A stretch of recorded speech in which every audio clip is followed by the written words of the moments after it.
intenções do emissor, elas são apresentadas para você pelas palavras que ele escolheu colocar no texto, eu tenho certeza que vocês começam a pensar gramática de maneira diferente.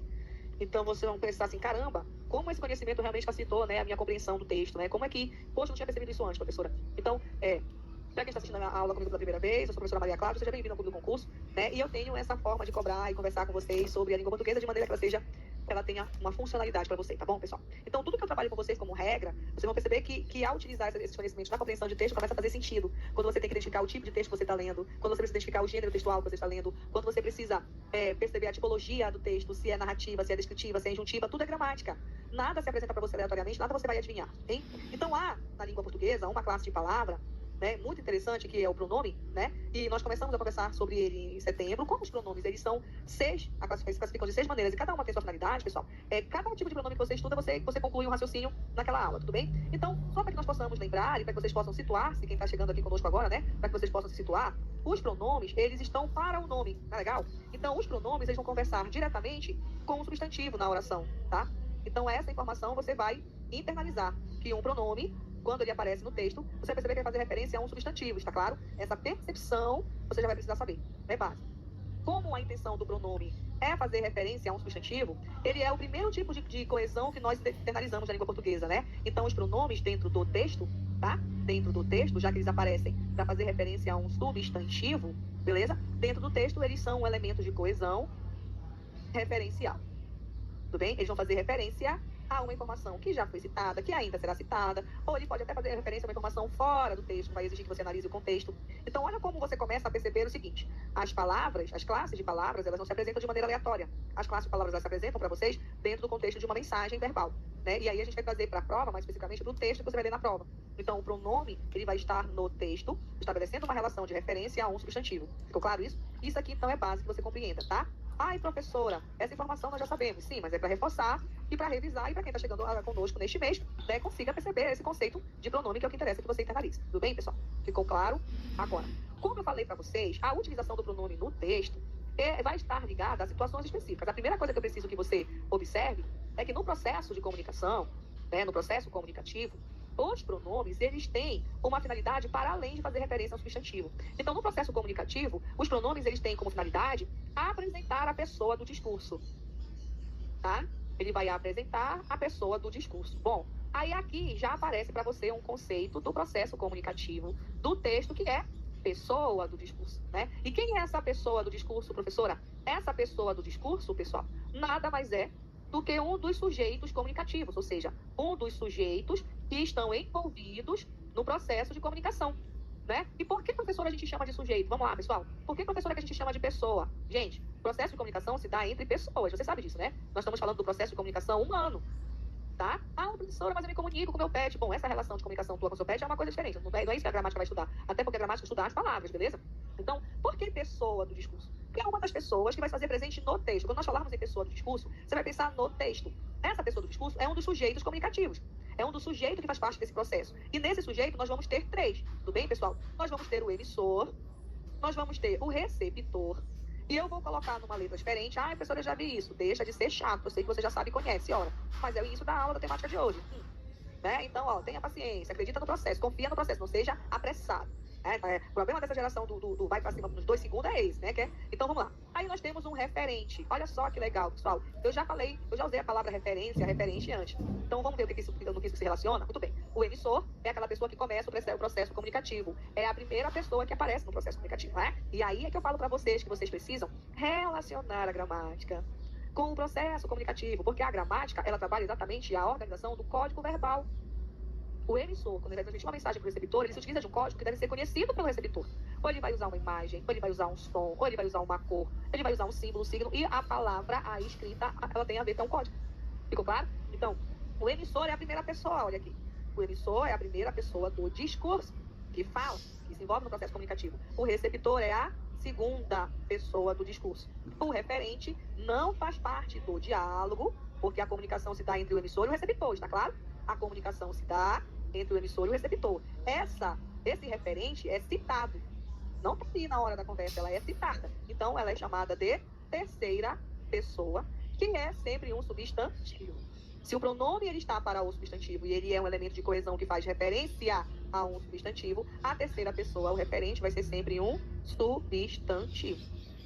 E o que isso tem a ver com os pronomes? Muito bem, porque os pronomes, eles também têm como finalidade apresentar a pessoa do discurso. Ele tem que apresentar a pessoa do discurso. Primeira pessoa, eu ou nós. Segunda pessoa, tu ou vós. Terceira pessoa é o substantivo, que pode ser substituído pelo pronome ele, ela, eles, elas. Então, qual é a finalidade do substantivo? Perdão, qual é a finalidade do pronome? Para que ele serve? Para fazer referência a um substantivo no texto.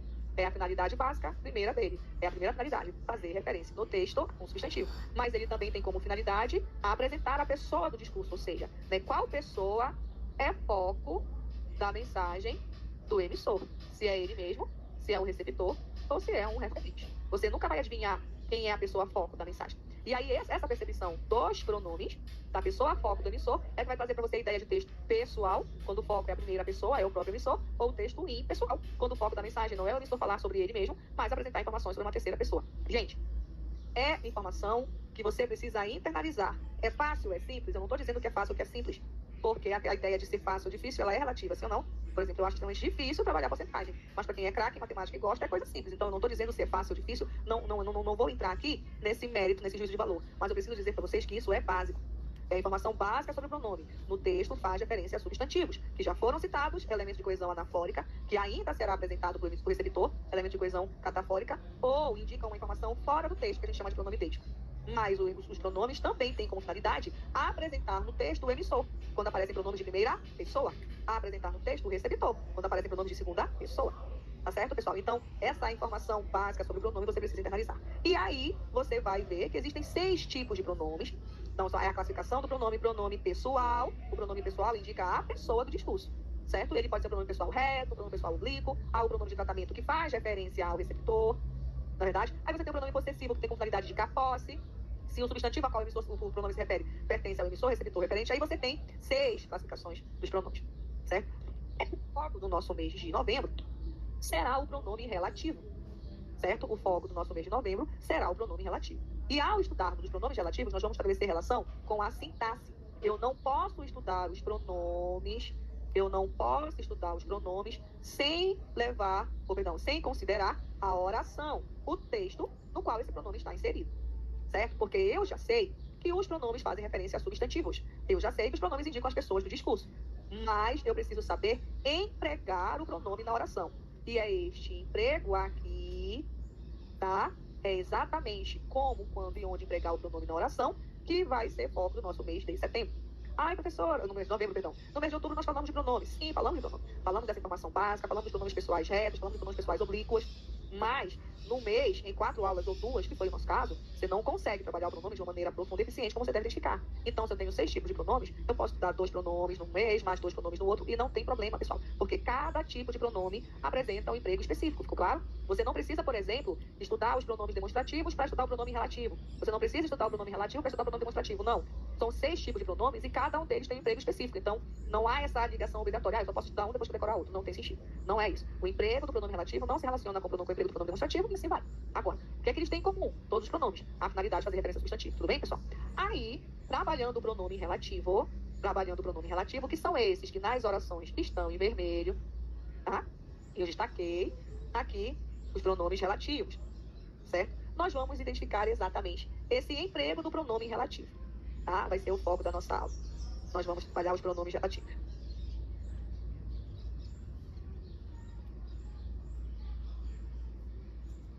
Agora, atenção para mim. Prestem muita atenção. Eu preciso internalizar quais são os pronomes relativos. Sim ou não, professora? Sim, são aqueles pronomes mais utilizados. Beleza? E isso aqui, obviamente, é exatamente aquela parte que você vai observar. Então, são os pronomes mais utilizados, são os pronomes relativos. Certo? Você precisa saber identificá-los. Mas, porém, contudo, todavia, cada um desses pronomes tem um emprego específico e muitas vezes um não pode ser utilizado no lugar do outro. Tudo bem? Vou repetir. Cada pronome relativo tem um emprego específico e um muitas vezes não pode ser utilizado no lugar do outro. E é aí que entra o passo 1 do aprendizado da língua portuguesa, que eu sempre falo para vocês que eu tento mostrar para vocês. Conceitos, pessoal. Decorar conceitos. Vocês acham que eu explanei durante 20 minutos sobre isso aqui aleatoriamente? Não. Essas informações básicas são os conceitos e as finalidades que vocês precisam decorar. Eu não posso fazer isso com vocês. Esse primeiro passo de ler de internalizar, de identificar, né, de decorar palavras para identificá-las é com vocês. Só que eu tenho que apresentar para vocês o seguinte. Bom, eu reconheço os pronomes relativos, professora. Eu já sei que pronomes fazem referência ao substantivo. Agora eu preciso que a senhora me explique a regra.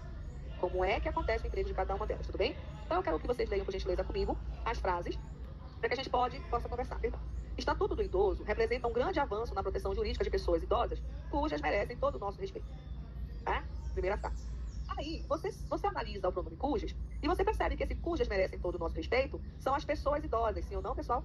Então você sabe que esse cuja faz você internalizar pessoas, fazer referência a pessoas, porque você identifica que merece o nosso respeito são as pessoas. Então o pronome cujas, ele faz referência ao substantivo pessoas. Ó, primeira informação que você sabe sobre o substantivo, né? Ou sobre o pronome, né? E o pronome no texto, ele costuma fazer referência a substantivos, é a informação básica. Agora, esse cujas foi utilizado corretamente? Realmente, o pronome relativo cujas cabe aí? Entendeu? 2. De acordo com o artigo 12 da norma, os idosos que não apresentam condições de se sustentarem têm direito a receber pensão. Nos casos onde os filhos comprovem a falta de condições financeiras para o pagamento, o idoso com mais de 65 anos pode solicitar o benefício assistencial. No caso onde os filhos comprovem nos casos, né? Aí você já sabe que o pronome onde faz referência ao substantivo casos, visto que você já sabe que pronomes fazem referência ao substantivo na oração. Agora, este onde aqui ele está adequado? A gratuidade do transporte é assegurada ao idoso que sua idade seja entre 60 e 65 anos. Né? A gratuidade do transporte é assegurada ao idoso que sua idade do idoso. Então você já sabe que esse que aqui se refere ao substantivo idoso. Né? Os direitos da pessoa idosa estão reunidos no Estatuto do Idoso, Lei 10.741, que estão listados as obrigações da família. Da sociedade e do poder público em relação a esses indivíduos. Opa, professora, eu já sei que o pronome se refere a substantivo. E eu preciso identificar qual é esse que aí, né? Que estão listados. Esse que se refere a que palavra, gente? Né? Estão listados as obrigações da família, da sociedade, do poder público em relação a esses indivíduos. Que estão listados, professora? Estão listados as obrigações? Estão listadas as obrigações estão listadas em algum lugar, no estatuto, né? Então eu já sei que esse que se refere a estatuto. Pronto. Primeira coisa que você vai saber. Essas questões, essas frases, elas foram tiradas de textos de redação. E você vai perceber que essas frases, se fossem para fazer a avaliação de um texto de redação, já perderia ponto no elemento gramatical. Beleza? E aqui que entra a segunda parte, que é te mostrar como funciona o pronome relativo e quando empregar. Porque você vai decorar a regra e você vai saber empregar depois da nossa explicação. Beleza? Gente, os pronomes relativos, eles são utilizados de maneiras específicas. Então, você tem o cujas no 1, você tem o onde no 2, você tem o que no 3 e você tem o que também no 4. Vamos lá. Você precisa entender que os pronomes relativos, eles têm empregos específicos. E aí vem mais uma vez aquele primeiro momento que é de decoreba. Tá legal, pessoal? O pronome relativo que, ele é um pronome coringa. Ele é um pronome universal. Ele pode fazer referência tanto a objetos, coisas, quanto a pessoas, né? Então, ele faz referência a qualquer tipo de substantivo. Ele faz referência a qualquer tipo de substantivo. Sempre composto, primitivo, derivado, completo, abstrato, né? Qualquer tipo de substantivo, certo? E ele é coringa porque ele é o mais utilizado. Tudo bem? Então, você pode trocar todo e qualquer substantivo pelo pronome relativo que. Eita, cadê, gente? Peraí aqui.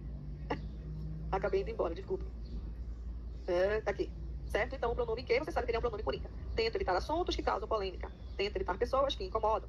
Certo? Então, perceba que se referiu aqui a assuntos e pessoas, está tudo certo. O pronome quem, ele é um pronome bastante interessante, que ele só é utilizado para fazer referência a substantivos que fazem relação a pessoas.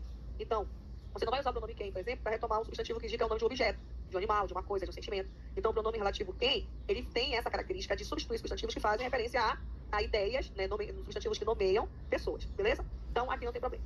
O pronome relativo o qual, ele é um pronome que sofre flexão. O que significa dizer isso, professora? Porque você tem o pronome qual, mas você também tem o pronome quais.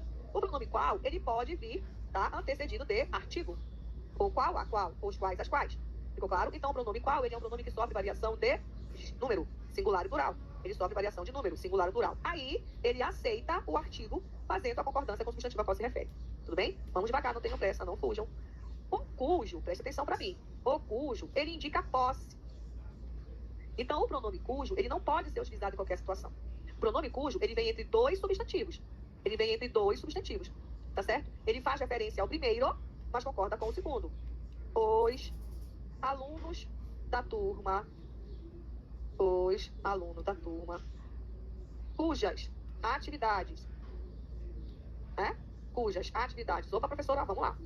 Cujas está estabelecendo relação com o substantivo atividades.